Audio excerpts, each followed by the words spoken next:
Hello મિત્રો, હમણાં તમે ન્યૂઝમાં વાંચતા જશો કે HMP વાયરસ આવ્યો છે. એ આખું વાયરસનું નામ છે હ્યુમન મેટા ન્યુમો વાયરસ.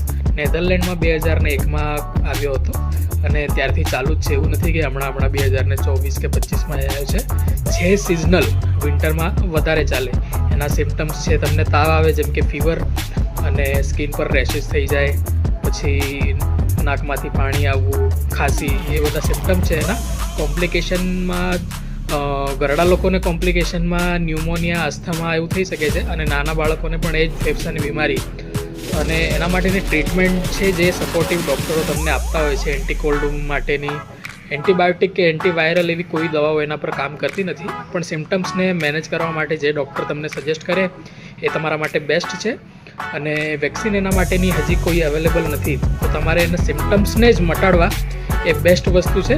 અને ગભરાવું નહીં કોઈએ, અને ગૂગલ પર આખો દિવસ સર્ચ ના કરવું, જેથી સ્ટ્રેસ ફીલ ના થાય. All the best. Thank you.